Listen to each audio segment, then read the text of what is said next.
Right, you ready? Yeah. Do you think the rain will affect the filming? Nah, it's atmospheric.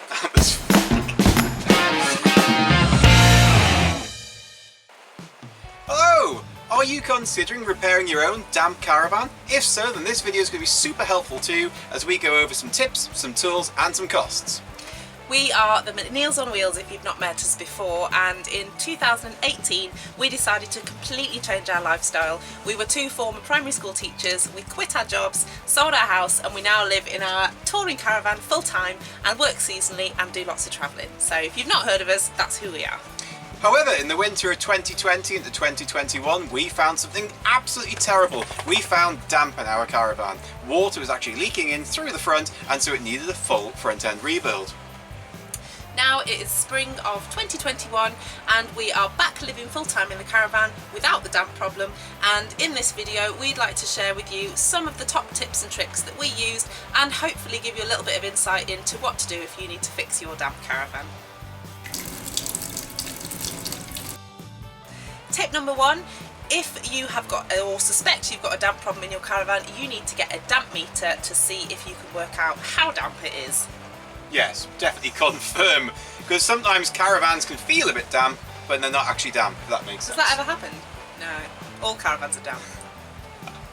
Anyway, damp meters are super useful. Dan Trudgeon, aka the Trudgeons on YouTube, has an excellent video on how to use a damp meter to check your caravan, so I'm not going to repeat it, but I will link Dan's thing up here, somewhere for you guys to watch. So yeah, tip number one, definitely get a damp meter and check that the problem is there in the first place. As soon as you suspect or think or confirm that your caravan has got a water ingress problem, the best thing you can do is try and get it under cover. Failing that, do your best to try and cover it with something that will stop the water, at least help it not getting in too much. In the first episode of our caravan repair series, you saw us covering our caravan, or the front end of it, with a blue sheet. This wasn't a perfect solution, but it definitely went some way to stop the water coming in as much as it would have done. It slowed the drips down. Yeah, it did. The blue plastic sheeting, if you're interested, is damp-proof membrane. You can get it from a builder's merchants, and it's really handy, comes in a big roll. If you can, the best thing to do is to get it into indoors, undercover, in a big workshop or a shed or something like that. If you have farmers nearby, you may be able to rent some shed space from the farmers, particularly if it's spring or summer when the sheds aren't used as frequently by the farmers, and then at least you can work on it undercover as well. Ideally as well, see if you can negotiate some rental of a shed with electricity, otherwise you'll have to factor in a generator, because otherwise you'll struggle without power. Remember that if you haven't got your caravan undercover, you'll find it very, very difficult to repair any kind of damp problem. You'll need to remove the windows, and it's highly unlikely that you'll be able to remove the windows, strip the rotten timbers, install new timbers, and then reinstall the windows all in one day. So really, you have to have undercover storage if you're going to repair a caravan. Yeah, I mean, especially for us doing stuff over the winter, because any kind of mastic or sealant or stuff that we put on, or even like kind of PVA glue or whatever to stick stuff, and even wood glue, just took forever to dry. Sometimes we'd come back 2 days later and stuff still wouldn't be fully cured. So definitely just build yourself in time, and don't make yourself rush, because you're only going to make your life harder.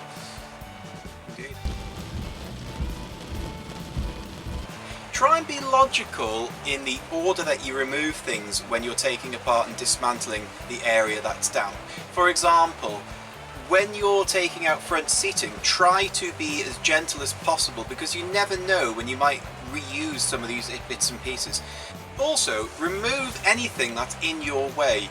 You may think that you're saving yourself some effort by not removing certain bits, but actually in the long run, all you're doing is making the job harder for yourself. So when we started doing the damp repair here in the front, I was intending on leaving some of these bench seats in, but in the end it became so tricky to work around them, I just took them all out, and from that point it was a lot easier to do. I think you also can visualise what the project's going to look like when it's finished if you've got everything out of the way. I mean, I don't know if we would necessarily have even thought about putting our fixed bed in had we not taken everything out of the front, and we certainly wouldn't have done the extent of repair to the floor that we did if we'd not removed everything. So yeah, it's definitely worth doing. For the time it will take you, just remove it carefully in case you use it again. I think something else as well that's really important is to be kind of as neat and tidy as you possibly can as you're doing the build or the rebuild, because if you've got tools and stuff lying everywhere, or pieces of wood and bits and pieces, rubbish, all of that, then it only makes your job more difficult. So try and keep things orderly. The amount of times we wasted half an hour looking for a particular size screwdriver, or even whole power tools went missing in this tiny space of a caravan at times, just because we weren't always being the most tidy. So it can be something as simple as a little pile of insulation board that you haven't cleared away, and actually the one Stanley knife blade that you need might be under there. So Jamie is an absolute expert at working in his own mess. But I throw things down. Yeah. And then I call him Chucky McChuckface, because whenever he's got anything, he's like chucks it somewhere, and then a day later, oh, where did I put this? But that is a good tip, and I know it's a bit of a, it seems like a really silly thing, but actually the tidier you can be.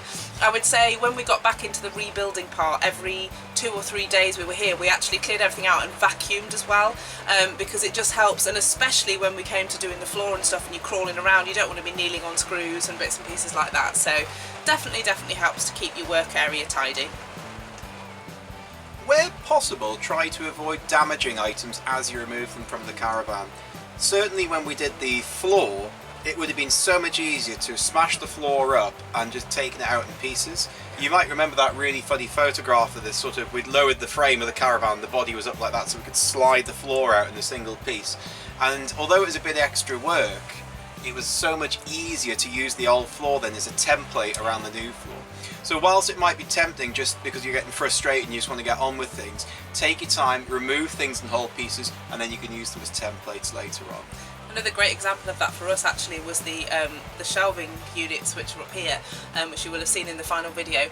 We actually hadn't intended to use the cupboards, because that's what they are. They are actually the base of the cupboards that we took out. We assumed they would just be scrap, but we took them out in one piece just because they were easy to get out, weren't they, really? It wasn't any forethought in that, but we're really happy we did, because we were able to use the baseboards for that, which meant A, we didn't have to buy any more wood, but it also meant they were already the perfect size and shape.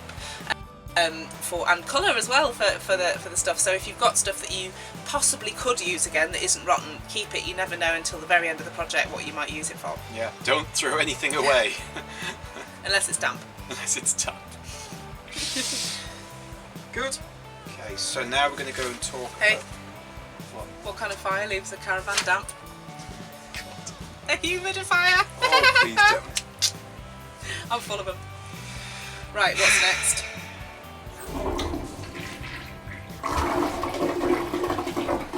Something we found really useful while we kind of put the caravan back together, and we hadn't actually thought about before, was the video footage and the photographs that we'd already taken in order to capture video for you guys, because we were actually able to use that when we weren't sure about how things went or how they went back together. It is really easy to think when you take something apart that you'll definitely remember how it went together, but trust me, when you are embroiled in a project, especially one that took as long as ours did, you won't remember every little thing, and it is so easy then, if you have photographs and video, to look back at how you took stuff apart, particularly the complicated stuff.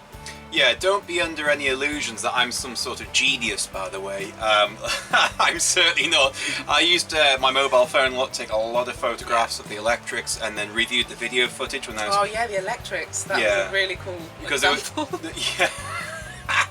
The electrics at time were a bit of a challenge. I mean, I do little bits of electrical stuff, but trying to remember, and especially the 12-volt stuff at the front end, which we haven't quite finished yet, was, trying to remember... the stuff that sat in the hatch in the rain, you mean? It's not in the rain.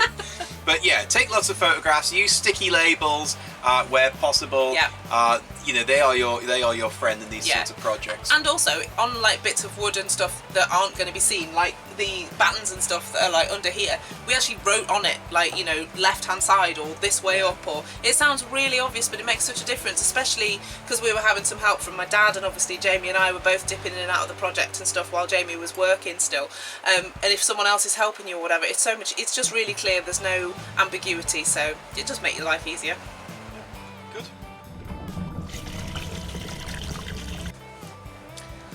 One of the... I might just put that on side. It's like the one time Jamie's been messaged in the last 6 weeks. It's not even me, it's you! Anyway. I thought I had a message, it's not, it's Stacey's phone. Someone messaged Jamie, he's got no friends. Okay, so one of the things that we knew needed fixing eventually in the caravan that had nothing to do with the damp that we were tackling was the floor. I can't remember if we said it in a previous video, but the floor in our caravan, as with many, was really spongy when you walked on it. Just through kind of use over the years, the layers sort of separate from each other. It wasn't a huge problem, but we thought, well, as we've got this far with the caravan, we might as well sort that out as well. So we did the front end in with the build, and then ended up actually doing the whole of the caravan in the end, just because it made sense, didn't it? So Yeah, well, we replaced the whole floor at the front end of the caravan. oh, okay, yeah, And then the gangway down the middle. yeah, But basically, some people said to me, why didn't I just overboard the floor? yeah. And the reason for it is that overboarding doesn't put strength back in necessarily, and the sides of the caravan had separated from the floor at the front. So Yeah, you could actually see daylight, couldn't you? Yeah. Through, so So if I just overboarded the floor, sure, it would have covered up the problem, but it wouldn't have put that strength back in. So if you're looking at a floor that has rot in the front, think about where the sides of the caravan attach through the floor, and also the corner steadies, think about where they are. Because remember, the corner steadies are supporting that corner of floor, so if you put any weight on that, and there's no strength in that floor, your foot's going to end up going through the floor, and potentially you're going to end up with the side body of the caravan coming away even more so from the floor. And if you're somebody who tours a lot with your caravan, we're not obviously, but anything like that that might look like I mean, it was a tiny sliver of daylight we could see, it didn't look like a huge problem, but if we'd been kind of doing miles up the M6 and it was weather like it is outside today, then that is another area for water and kind of wind and stuff to get into the caravan and worsen your damp problem, or create one if you haven't got one already. So Yeah, and also if the caravan actually detaches itself from the chassis, oh yeah, that too. that would be that would be quite That bad. thing. Funny. In terms of fixing the rest of the floor that we didn't completely take out and redo, we thought we'd got a kind of simple fix, I guess. We'd seen advertised that you can get a delamination kit, which is kind of like a resin, is it? Yeah, it's What an kind of- epoxy, two-part epoxy-based resin. that stuff, and you essentially, like in kind of like girl terms, you basically like inject it into the floor. It's like Botox for the caravan floor, so you basically like inject it into the floor and it kind of somehow makes the layers all stick together again. And it was like, yay, this will be great. So we bought a tub of that from our friend Tracy at Bevan's, who's been super helpful to us, and Jamie spent a morning using it, didn't you? Yeah, in the end, unfortunately, it wasn't really a great product for us. It only treated a small area, as you saw in the video. So again, my tip would be, if you've got extensive floor delamination, Yeah. don't bother with the delamination kit. You're going to have to cut up the It's old about floor. 50 quid, isn't it, for the 40. 40 quid for like a section kind of. Doormat size Doormat really is size. what it's it's good. So to actually, I treat. guess like if you had a little bit in your bathroom, or like where a common place where caravan floors go a little bit is actually where the door is, where you first come in. If that little kind of square area where you first enter your caravan is spongy, it might be great for that. But in terms Yeah. of doing the whole area like we did, it just was not going to be cost effective. It was way better to actually strengthen it with battens and stuff, especially as we're living in it full time, and so it gets a lot of traffic along our kind of main gangway. So having some extra battens in there was better, really, wasn't it, in the end? Sure. If you do decide to go down the avenue of repairing your gangway by cutting up the old floor, don't do as I did. Find the spongiest bit, you'll feel it's kind of domed, cut in the middle, and then slowly nibble back the top layer of ply until you find the battens that run front to back of the caravan. Then you can cut the ply completely flush with those battens, which means when you put the new battens in and then the new floor on top, it'll be a much neater job. I had about an afternoon of filling in little bits about that kind of wide, the full length, because what I'd done is I'd started from the outside and worked in, and as I started from the outside, I then found the batten and thought, didn't really want to do that. Yeah, so I guess in a way, if you'd had the new batten next to the old batten, it would have been even stronger as well, wouldn't it? Well, it is, but Oh. I know all about it. Just cut that bit out. Just don't even bother. just cut you out. Yeah. Cut you out of my life. Cheeky. Right. So, one of the many banes of our lives during this project was clamps. So the clamps that you clamp things together with. AKA woodworking clamps. Woodworking clamps. Okay, so obviously you're going to stick a lot of stuff when you're doing your caravan repair, like battens, windows, everything is going to need to be clamped while glue dries, whether it be wood glue or the Sikaflex stuff or sealant, anything, things are going to need to be clamped. And we had about 7 clamps maybe, didn't we? No? Double that. Okay. I think we had about 14, 16 clamps at one point. And it still was like nowhere near enough. At times we were still having, as you saw in our early videos, to kind of take a day off from doing the Caravan because we physically couldn't stick the other side because we didn't have any way of holding it. And also clamps that have got the deepest, kind of, they're like D-shaped, the deepest D is better because then you can obviously get them further onto your kind of windows and stuff. We were really quite creative with how we used the clamps that we did have, and we often put a batten across areas so that one clamp would kind of squeeze a big long length and stuff like that.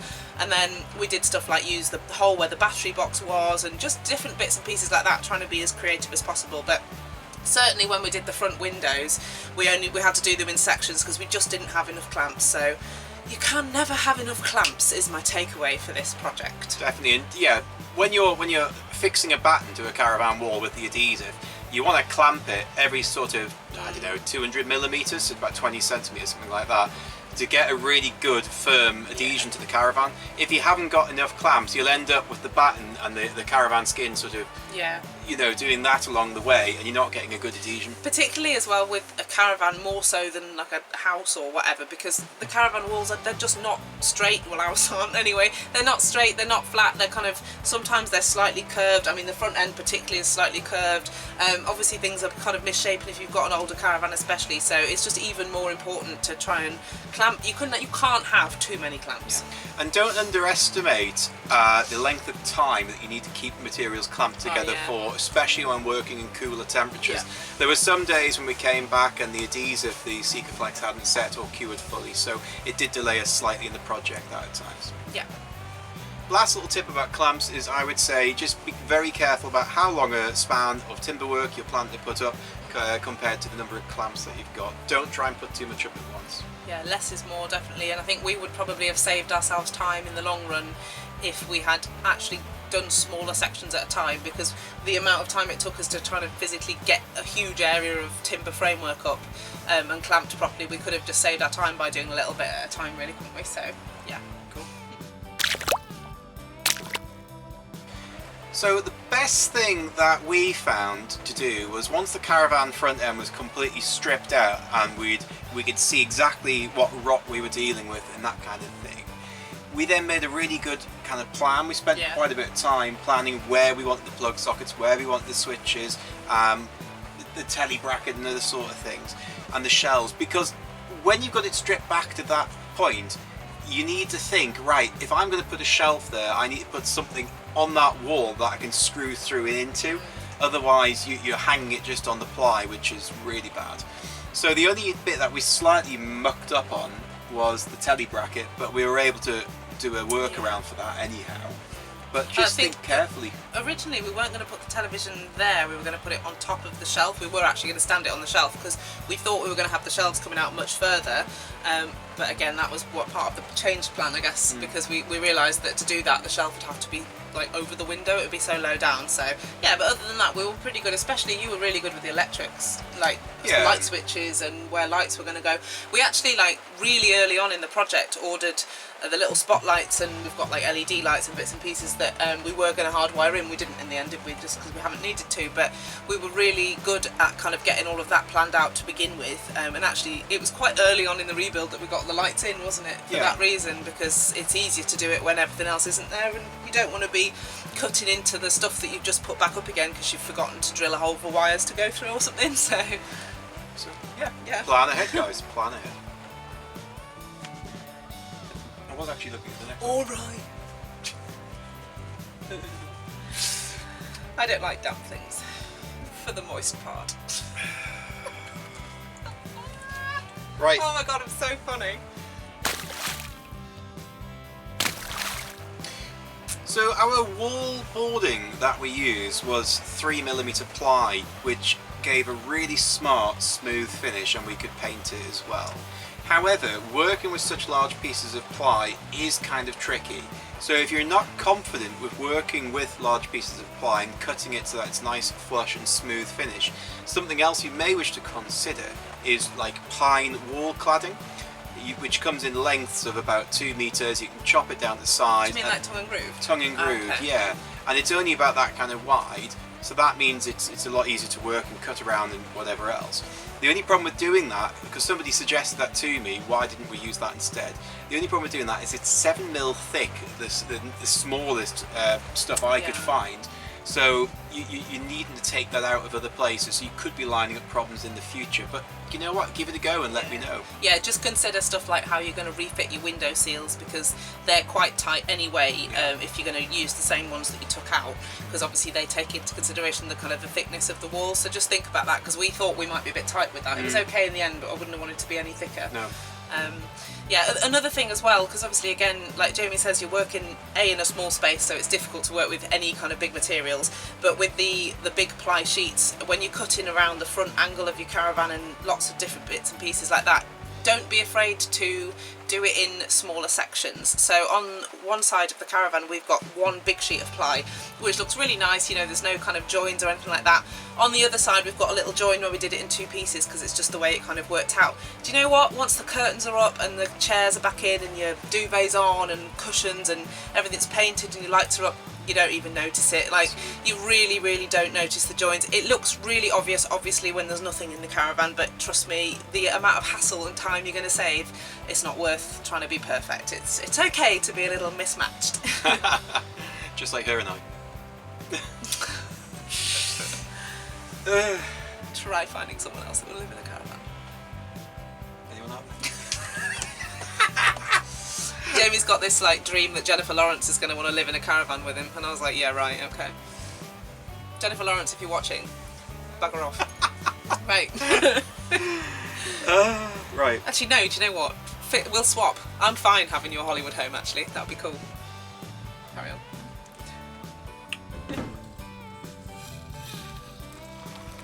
Let's talk about windows.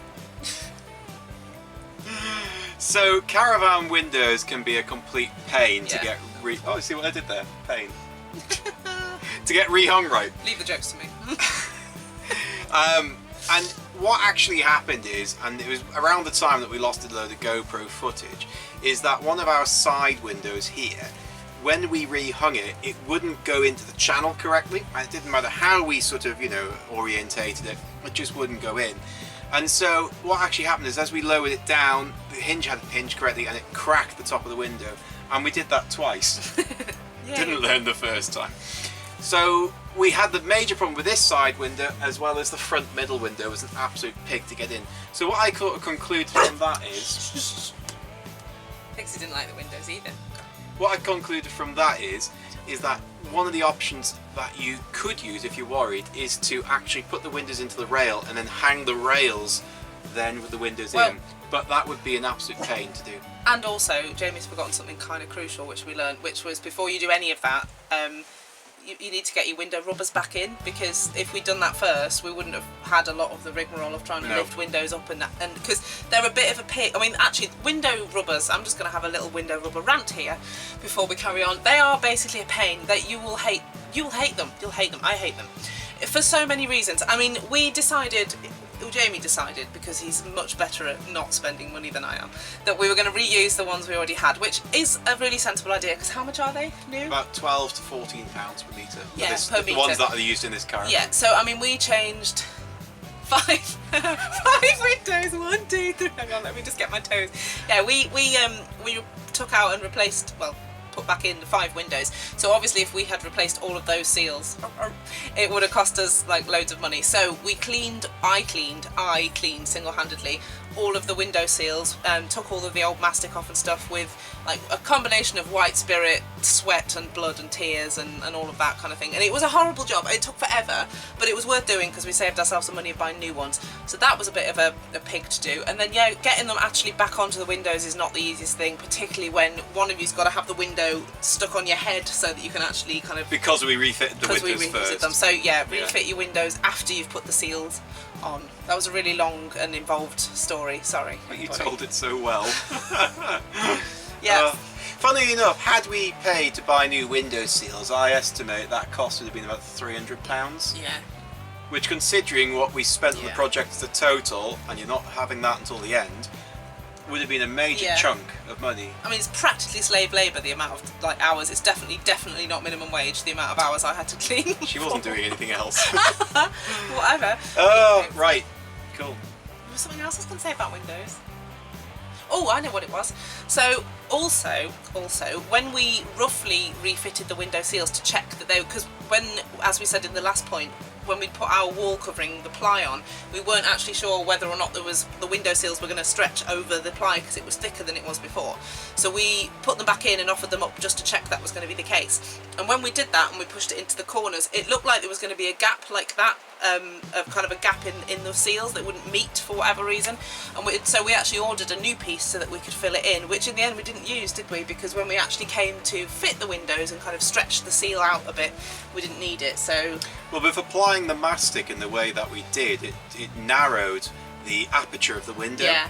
Which meant that all the rubbers then had a small overlap. yeah, so if much. you end up with like an inch gap, or think you're going to end up with an inch gap, don't be hasty in buying new seals straight away, because I mean you can order it quite quickly anyway from eBay, but you may not need it. So yeah, little money saving tip there. Right, so we've done 1, 2, 3, 4. Do you know, when I heard that mould and damp in caravans can cause respiratory problems, it took my breath away. Right, moving on. Okay, so my final tip in this little top tips section is to get friendly with the people who run your local builders merchants. They are an absolute mine of information. If we hadn't explained to the guys at Jewson's and Holyhead what we were trying to do, we'd have never found out about the kerrowing boards that we use for the floor, and we'd also never found out about the scant boards. So, two things. Jamie is like best mates with everyone at every trade store now. Like, even to the point where this guy called Darren, or whatever his name was, phoned him up the other day and was like, "Oh, Jamie, you need to pop in and nail down some terms so you can get a good deal." And I was like, "What is this? How are you? Are you a tradie now?" Anyway, sorry, carry on. But yeah, go and have a chat to them. But it's got a ponytail, so how can he be a real man?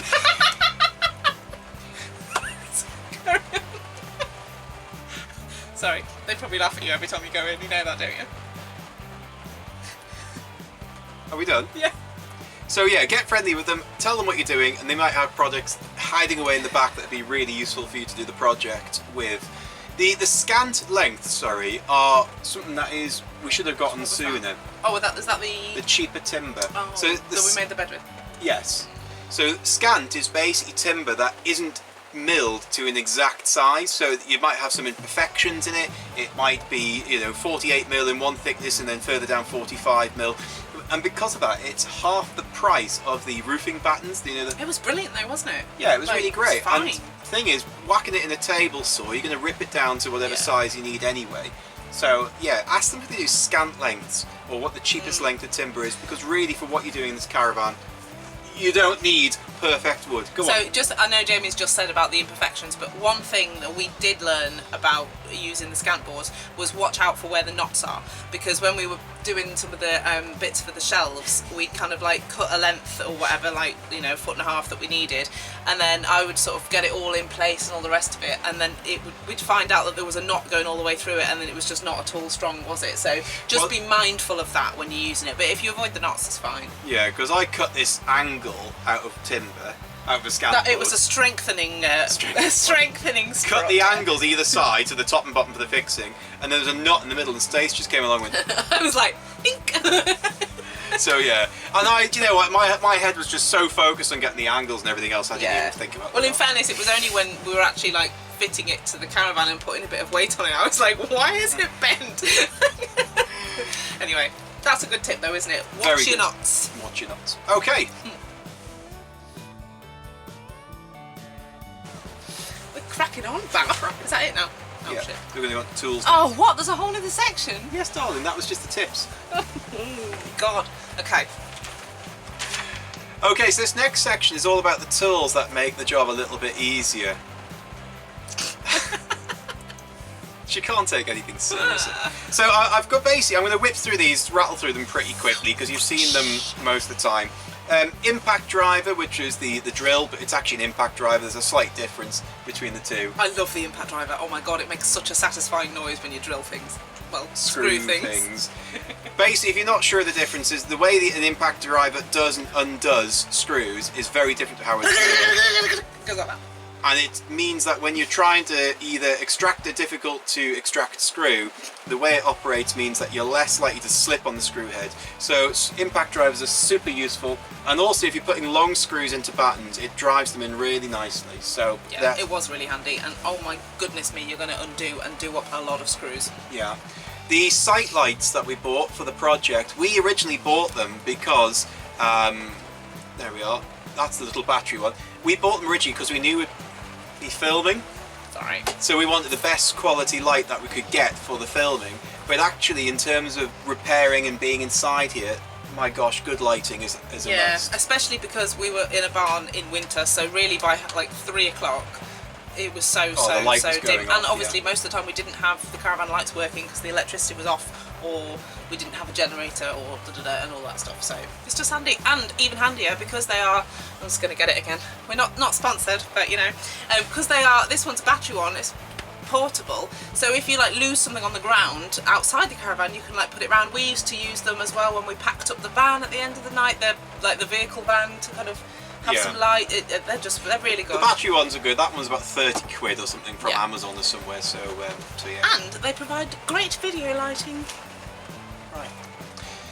Okay, next thing was a screwdriver bit holder with a 1/4 inch square drive. You may remember in one of the episodes I had a screwdriver bit holder on the end of my ratchet handle, and so being able to undo screws in awkward places, because the ratchet handle's obviously got a 90-degree drive, is super handy, so that would be something else I would recommend as well.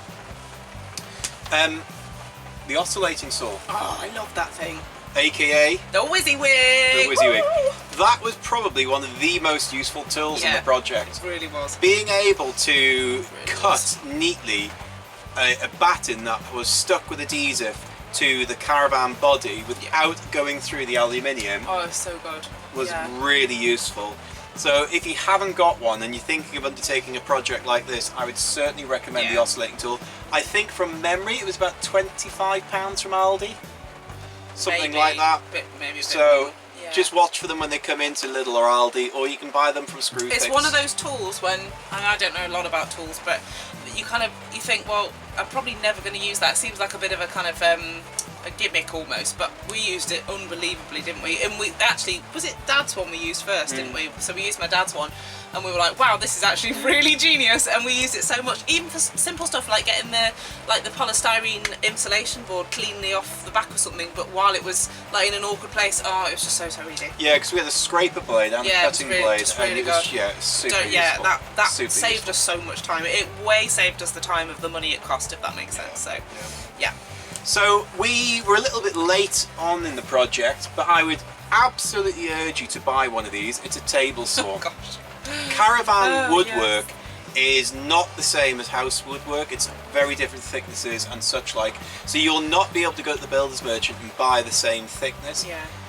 If we had a table saw from the start of the project, the front window design would have been different, and that window design would have been different. We wouldn't have had all the hassle with wondering whether the seals were going to fit again, because we would have just cut the battens to the same size that they were before. But because we thought, like, it's only a couple of mil, but actually it can make all the difference. And of course, with saving weight as well in your caravan, so it's important to think about this stuff. But so we managed to borrow one from 2 different friends. And in the end it made the job so much easier, but if I see them come into Aldi again at a half sensible price, I'd be sorely tempted to buy It's not them. like sorely tempted. It's not like you're only going to use it in the caravan project either, because like I'm sure it would come in useful for home DIY and stuff. Sure. I mean, I use one all the time. The next thing on the list is an electric mitre chop saw. Now this isn't a... That one. Yes. This isn't an essential, I would say, but it certainly speeds up cutting bits of wood to length and whatever else. It also massively speeds up cutting joints in wood if you are jointing your timber pieces. Like angle joints. Well, angle joints and lap joints where they go on top of each other. Oh, yeah. So it massively speeds that up hugely. So yeah, if you've got hold of one, or you can beg, borrow a steel one, I definitely recommend a mitre chop saw. The next one is clamps. We've already touched on clamps already. Basically, if you don't own about 20 clamps, borrow from friends, borrow from family, buy if you have to. but you will need a heck of a lot of clamps, and try and go for the single-handed ones, not the ones with the two-handed, because you'll be inevitably holding up a piece of timber. You just it's go, like a definite two-person job otherwise, for sure. Yeah. I mean, if you've got loads of children, just get them to like hold it overnight and you'll be fine. But clamps are probably easier. I wouldn't trust More a child to do reliable. that job. So the next thing on my list is a really good quality mastic stroke sealant gun. And the reason why I say this is that if you're using like Sikaflex, it's a really thick material to pump out the gun. And my first cheap gun failed, and then stupidly... What? Is it cheap? My first cheap gun failed, and so I bought another gun. But again, it wasn't really that great, the second one either, so try and get a high quality one if you can. Circular saw or plunge saw, if you're going to be dealing with large pieces of ply, you'll certainly need a circular saw. You may find a plunge saw a little bit easier to use in some senses. A plunge saw is like a mini circular saw. Oh, okay. Not the same as a jigsaw. No. So yeah, look at one of those too, but certainly you'll need something like that if you're cutting big sheets of ply. Yeah. Jigsaw. We used a jigsaw a lot in this project, but the main uses were for cutting out the windows from the plywood neatly. And we had a blade that was like a neat cut blade for wood as well, which really helps to choose your blades wisely. Yeah, that was handy actually, wasn't it? And what's nice about jigsaw is you can really see, you can cut quite accurately, can't you? On some sort of quite intricate things. So yeah, it was handy. Even I could use it. I mean, if you're a super pro, you might use a router, but we're not super pros. Does this look like a super pro caravan? Come on, this place is a mess. Definitely a jigsaw is something I'd recommend. Something that was helpful to have, but not essential, was the Dremel. Oh, the Dremel. Yeah, we bought it for Stace's Crafts originally, didn't we? And it comes with all sorts of different heads and bits and pieces. But it was just really handy for when you had a screw protruding, you just wanted to quickly nip it off with a Dremel. Yeah. And stuff really is handy. like, again, you're working in a small space in the caravan, so where in a house or like a different setting you might use a big tool. In the Caravan, a Dremel, it will sometimes be, because the whole body of it is like that kind of size, like an aubergine. It's easy to get, it is about the size of an aubergine, random I know, but anyway. But it's really easy to get into small spaces, so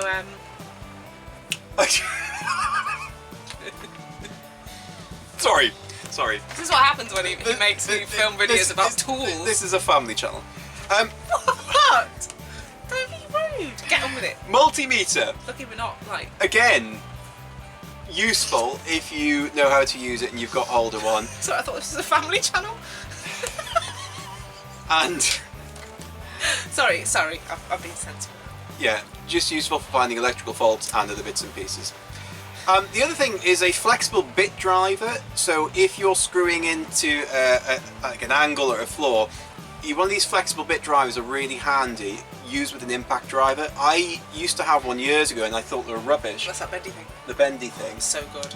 Because I used it with a normal drill. But what happens when you use a normal drill is they just twist up and coil up. But with an impact driver, because the way they work is different, they are super helpful. Because an impact driver doesn't go round and round and round, it goes round and then like that. It's like a hammering action, yeah. See, I've learnt something. You've learned something. Right. What's next? Costs. So how much did our project cost us? So I'm not going to drag this section out unnecessarily because I'm sure it's what most of you have come here for and you've just gone skip through the video to find this section. Yeah, you've been hammering those timestamps. We know. However, on the screen now, I'm going to put it on. You ready to click? 1, 2, 3. And it should be on screen now. So the breakdown of the costs. So the main thing that most of you are interested in is the final total, and the total came to £1,007. And I think this represents excellent value compared to buying another caravan. Well, if we'd bought this caravan again, the exact same caravan, but without the damp problem, we probably wouldn't have got it for a total of £3,000, which would have been the cost of the caravan plus that. We probably wouldn't have got, and we wouldn't have probably been able to buy another caravan for £3,000, guaranteeing that there's no damp. Yeah, I mean we've seen caravans sell for 3,000 quid. Yeah.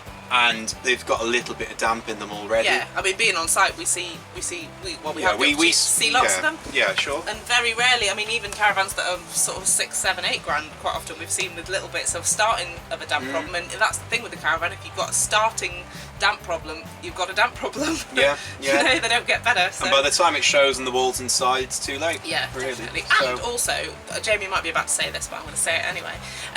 Of course, what we've also gained from doing this ourselves, rather than just buying another caravan, second-hand or not, is that we've got the layout of a caravan that we actually wanted in a new caravan or in a different caravan, because we've got the fixed bed we wanted, we've got still the area we did before where the dog is, and we've got extra storage, so we've actually not only been able to solve the damp problem but also make the caravan really work for us, which is a huge benefit, isn't it? So. Oh yeah, for sure. And I mean, I did sustainable development at university, you did geography, so we are pretty green-minded, so we feel like our green credentials here are intact. And we're quite attached to this caravan, aren't we? Like, we are. Although it actually, in hindsight, it probably wasn't the best caravan to have bought. We probably rushed into it being a bit excited, but it was kind of the means to get us doing this new lifestyle, and so there is like an element of sentimentality to it. I'd have been sad to let it go, especially because largely, apart from the whole front end, it was fine.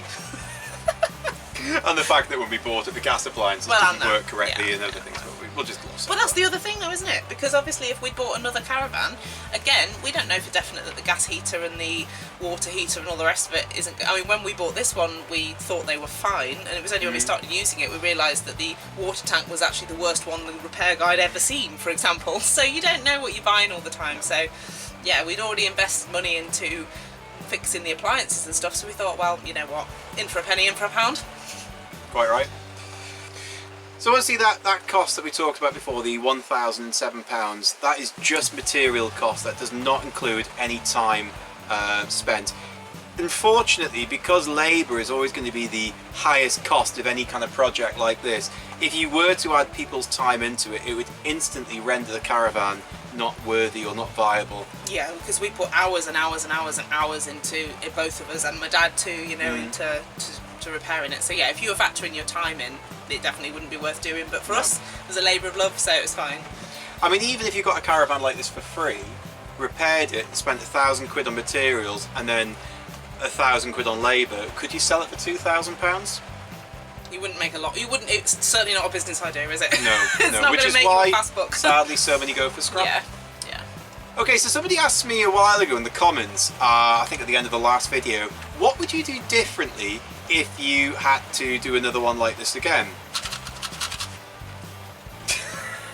No. Hang on a minute. No. No, just kidding. Just kidding. Anywho, so I think it was around about the time when we were trying to refit the front windows that we actually had this kind of epiphany moment where we thought, well, why are we even bothering trying to go to all this effort to refit windows that we very rarely open? Oh, these ones. Yeah. Yeah. So I would be tempted, if I was to do this with another caravan, just to fix the windows permanently shut. The front windows. The front windows. Yeah. Not the side windows, because we use those a lot, but the front windows, because they're a major point of water ingress. Yeah. And I think that's where our damp problem started, wasn't it? Above the front windows. Yeah. So I would be tempted to do that personally on another caravan. It depends kind of, again, how you're going to live in it, because obviously the vast majority of people just go away in the summer. We also live in ours in the summer, obviously, so and still, even like last summer, I think there was about 4 days of the year when we had the front windows wide open, because actually there's so much ventilation in the caravan with the door and the skylights and the other windows, you don't really need them, to be honest, so that would have probably have been a savour of drama, wouldn't it? Yeah. The other thing I would consider in the future caravan is doing away with a 12-volt system for us. Yeah. Because we are always on site, so the 12-volt system is somewhat redundant. Yes, there would have to be some rewiring and some transformers put in to drop the voltage from 240 down to 12 volt for the few appliances that still require 12 volt, such as the ignition on the water boiler for the gas and the ignition on the cooker and a few other bits and pieces. But overall, the 12 volt system is kind of redundant nowadays. If you're going to always use your caravan on sites with electric hookups, or if you're going to have a season pitch especially, then you kind of don't really need something to think about anyway. Although it hasn't made a massive difference to us, has it really, in terms of doing the project? It's not like... No. But. Linked to what I've just said, I wish I'd also relocated the battery box. Oh yeah, that was been a right pain. Because that was actually a pain interfering with the bed and everything else. And sealing it back up again, it was like the one place where we were like, oh, I'm not convinced that the seal is going to work because it didn't fit back properly quite, did it? So. And I still haven't found the hinge pins for the battery box door, so there's still like a couple of 6mm drill bits. Things places. Yes, I chucked them away. Anyway, so that'd be something else I'd consider, either removing the battery box and the battery in the 12-volt system altogether, or just relocating the position of the battery. Yeah, to give us more room, and then just having, like camper vans do, just the hookup point on the outside. Yeah, you just have like the actual attachment point, wouldn't you? Yeah. So that is it really. I hope the video has been useful to you all. We certainly enjoyed making the videos for you, and we're certainly happy to be in our caravan again. Yeah. It's definitely, if nothing else, this project over winter has definitely given us some content for our channel, because I think without this project, we're so bad with COVID and not travelling obviously this year, we would not have had much that was very interesting to talk about. So yeah, give us some suggestions of videos that you'd like to see. If there's anything else to do with the caravan renovation or whatever that you want to you feel we haven't covered and you're interested in, do let us know. We reply to all of our comments. Usually Jamie replies to them. He's good at that kind of stuff. So and he knows the answer to things, because anyway. You know answers. Yeah, but not about what tool would you use for this. Sure. Anyway, God. Yeah, no, I'm just rambling on. No change.